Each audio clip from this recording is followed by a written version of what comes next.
Black television is one of a kind. It has always been more than entertainment. It's been a mirror, a classroom, a cultural archive, and sometimes the only place we saw ourselves reflected with any kind of truth. But the landscape has shifted. Streaming has changed the rules. Network has changed their priorities. Budgets got cut, shows got canceled, representation got louder and more complicated. So today we're going to be talking about the state of black television, what we gained, what we lost, what's being erased, and what's being reborn. Now, we need to talk about where we come from. We have to honor where we come from. Black TV has had multiple golden eras. The 70s gave us Norman Lear shows that tackle race head on. The 90s gave us sitcom renaissance. Martin, Living Single, Fresh Prince of Bel-Air, A Different World, Family Matters, Moesha, The Parkers, Girlfriends, so many more. The 2010s gave us prestige storytelling, Insecure, Atlanta, Queen Sugar, Blackish, Underground, When They See Us. These eras weren't just entertainment. They shaped identity. They shaped humor. They shaped language. And every time black TV thrived, the industry shifted the goalpost. You know, Before I go any further, let's talk about the 70s, the Norman Lear shows. Let's take Good Times, for example. Good Times, Good Times was one of those shows where you could watch it and not really get tired of it because it was kind of funny and it was funny and was still funny to this day. But then there's also one of those shows where you kind of get tired of seeing the black people struggling, and that's what Good Times was. It was a funny show. You loved the show, you loved to watch it, but then also you kind of got tired of seeing them struggle every single chance they got. I remember I did a review on Good Times back in season 3 of this podcast, and I was talked about how everyone saw Florida as the villain, and how everyone said Florida always kept them in the ghetto. But I want to talk about how James was kind of the villain as well. Now, work with him here. If you remember, James had got laid off. This was round about, I think this was still season 1. He had got laid off. And Florida, being the wife she is, being the mother she is, she told Walona, said she called the employment agency about a job. Because first and foremost, if James done got laid off, why not Florida go to work? Why not? I feel like she wanted to at least help out around the house, help out with the bills and everything. But James answered the phone before she could answer the phone, and he was like, "What job and what kitchen?" And he was like, "No, she's not gonna be taking no job in nobody's kitchen." And it's like, why you getting mad because she want to take a job? You just got laid off. Y'all already living. Half time y'all living beyond your means, and then half time y'all are living. Y'all basically in the water. Y'all ain't even a head above the water or nothing. Y'all are in the water. Y'all half time y'all can't even see yourselves getting out the water. And it's like, why not let her at least take a job for a couple of days or a couple of weeks or so, so y'all got some money coming in the house, because you don't know how long you could be laid off for. He got mad at that. There was another time he got mad at her. She wanted to get her GED, and it's like, what you getting mad at her for? Because she want to get her GED. And like she said, does it threaten you in any kind of way?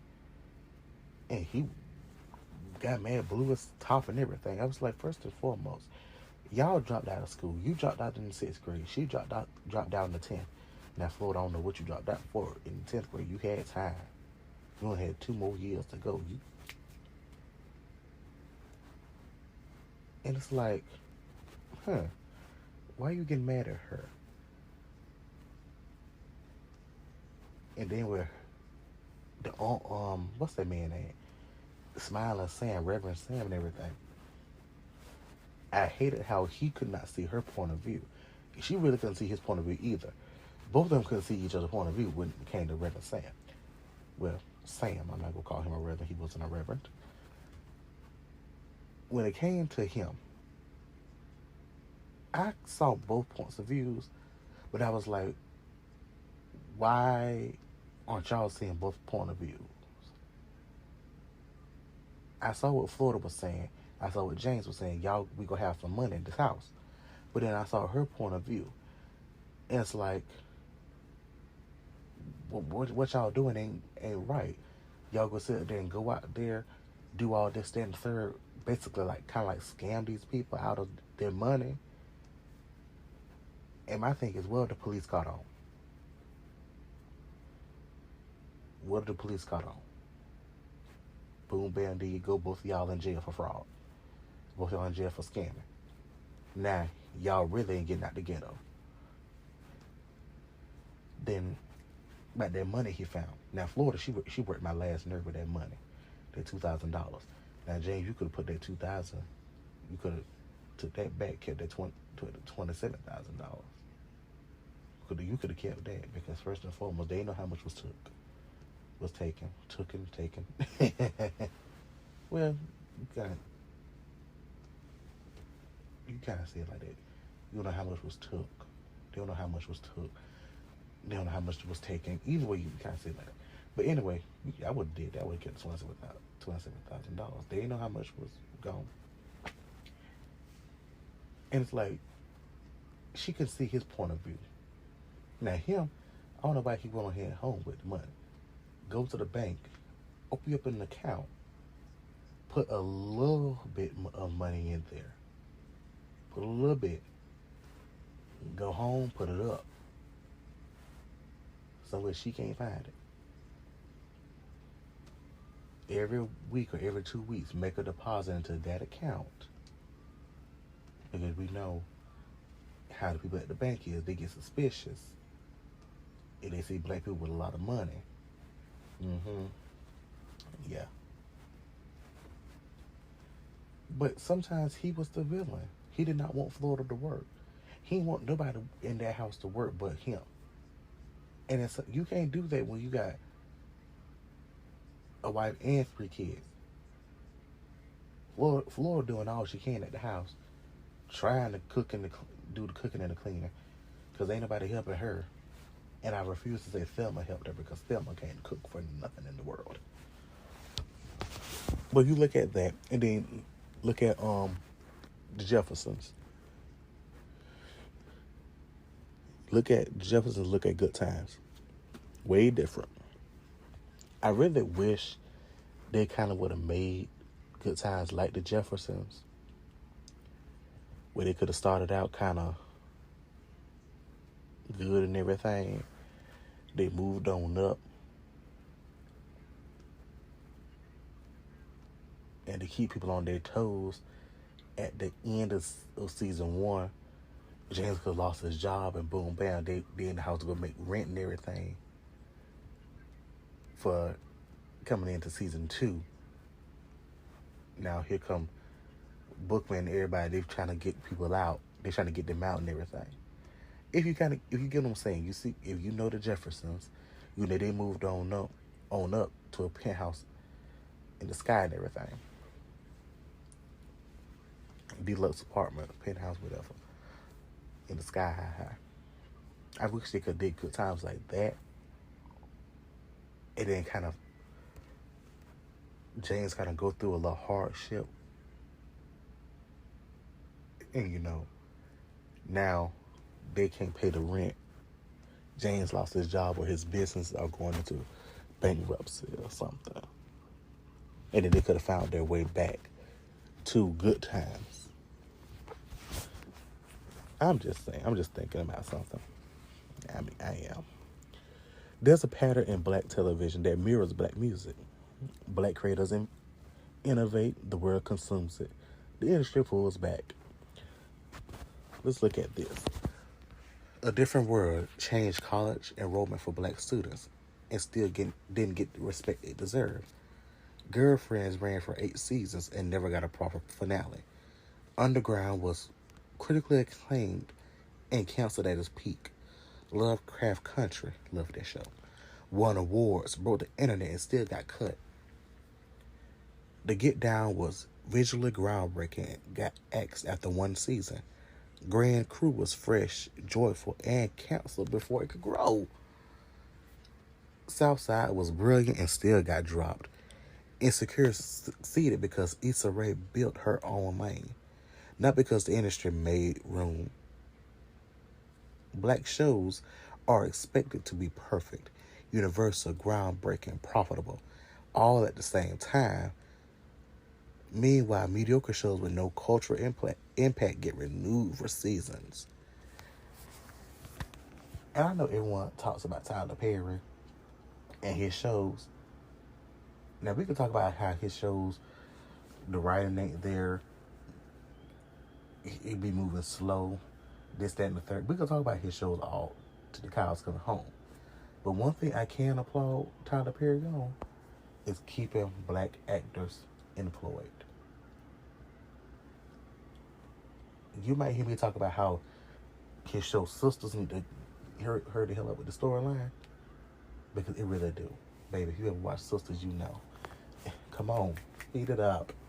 Damn, I got things to do. But when you think about it, and when you look at him, you look at his shows, and you look at his movies and everything, you look at it, every show is in, he has a all black cast. Yes, Preston. Well, the actor who plays Preston is mixed. He's half black. His dad is black. Okay. He played the Sisters and the Tima song, which I'd be like, really? Majority of Tyler Perry shows have a black cast. And when you think about it, you're like, huh, he's keeping black actors employed. Regardless of how his scripts are. Regardless if his shows ain't moving like we think they need to move, because actually they knew they need to move. Like, pick up the pace, Tyler. Pick it on up. Get you a writing team. You can't do it by yourself. You tried, it don't work all the time. Get a writing team. Thank you. But when you think about it, you're like, he's keeping black actors employed. And I applaud Tyler for that. I do. Because all these other shows, all these other studios, they're not keeping black actors employed. They're not. Black actors are facing racism on these other studios. They're facing sexual harassment in these studios. Not saying that anybody facing sexual harassment in Tyler Perry's studios, but I'm talking about these other studios. I'm making a point. What's her name from The Rookie? She was the first season. She was Nolan's Tio. I can't remember. Bishop. The actress who played Bishop. I can't remember the actress name, but I remember Bishop. Her name was Bishop. She left the show because of racism and sexual harassment or sexual assault. One of the sexual things. But I know she left because of racism. What's his name? I'm about to butcher this man's name. Regis-Jean Page. Yeah. He left Bridgerton because of racism. And everyone's going, oh my God. He thought he was going to be the next. He left Bridgerton. Oh, now what he doing now? Something you're not doing. Working. And people, oh, that's why he need to come back to Bridgerton. Why would he go back to a place and to a set, to a show he experienced racism at? Let's use our brains. Let's use our brains at this moment. And so many other people leave studios, do TV shows and movies because they experience racism. And it's really sad. It's really sad to see that and to see people leave these shows because You know good and well they love what they do, but they're not about to sit there and take any mess from anybody.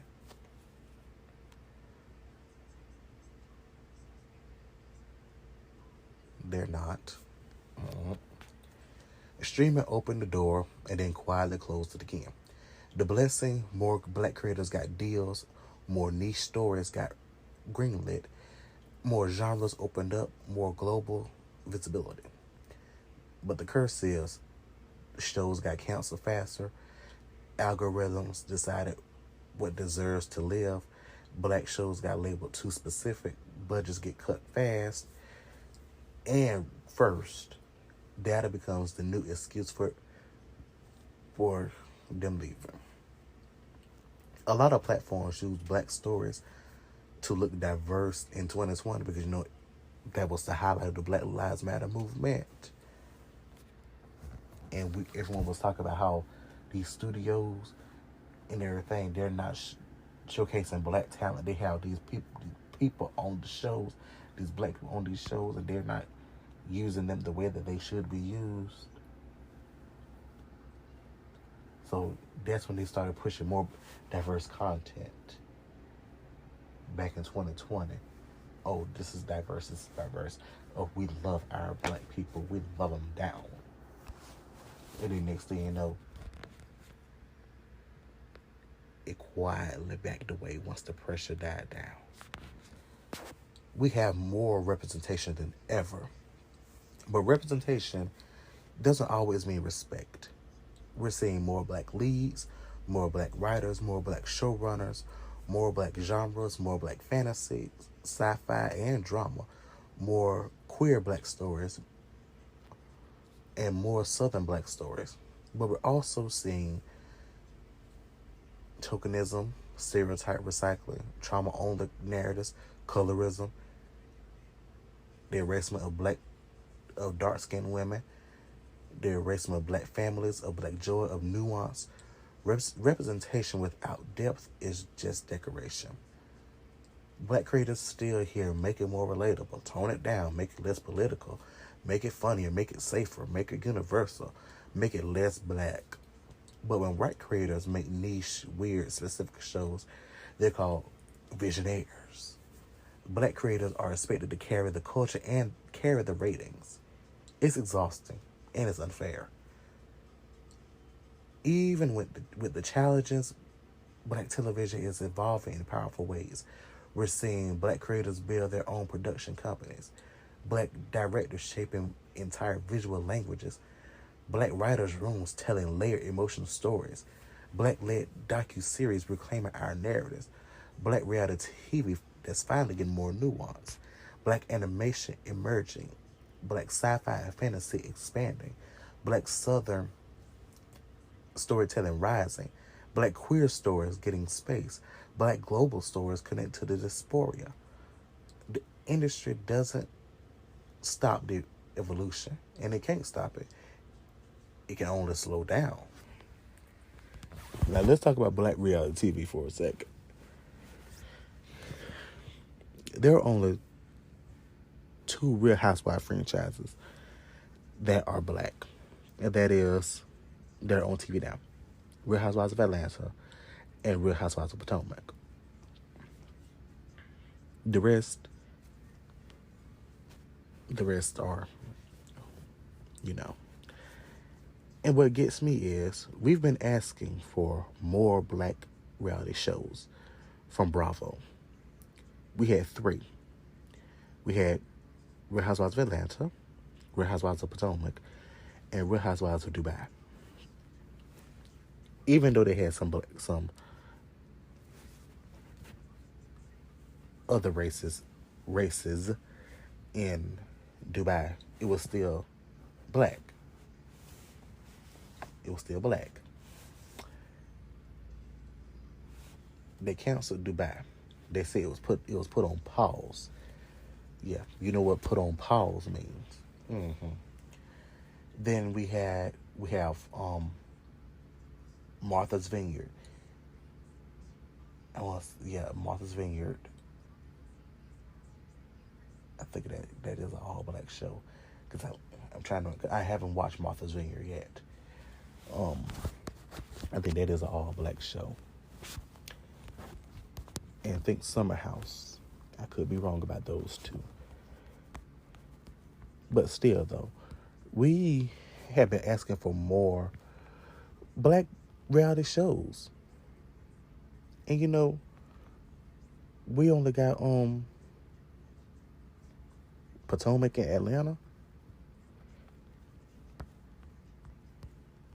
And that's sad.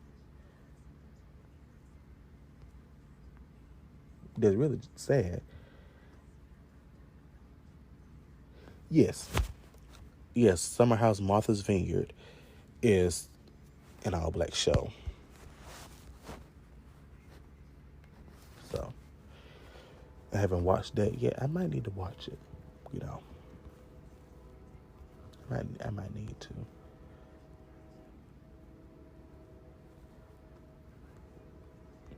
No, Summer House is not an all black show, but do have black people on there though. But Summer House Martha's Vineyard is an all black show, so I will be watching that. Hopefully.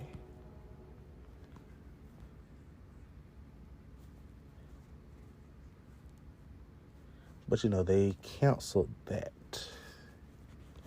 They canceled Martha's Vineyard. It was after the season 2 reunion aired on May 26, 2024.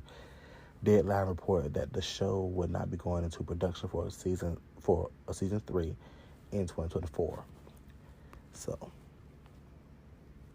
that's sad, because first and foremost, I do believe Martha's Vineyard was getting good ratings. I do believe it was getting good ratings. I don't know. Haven't seen it yet. I'm going to watch it. But like I said, we've been asking for more black shows on Bravo, and we're not getting them. It's like, okay, here's Atlanta, here's Potomac. Take it and be done with it.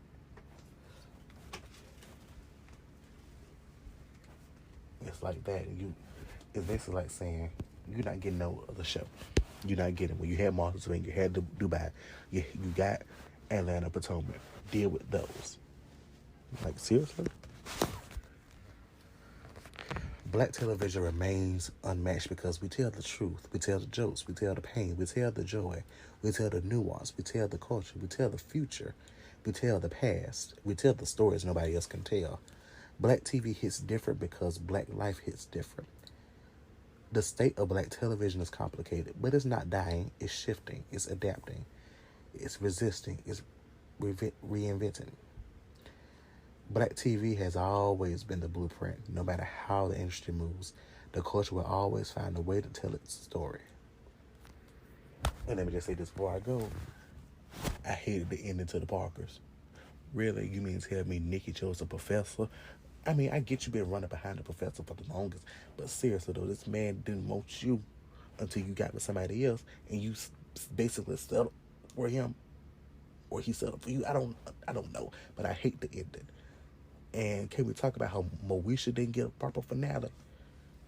Who pregnant? Wait, who kidnapped that child? Seriously, why must these shows end on cliffhangers? Ugh. And I understand why people say we don't want to see reboots of certain shows.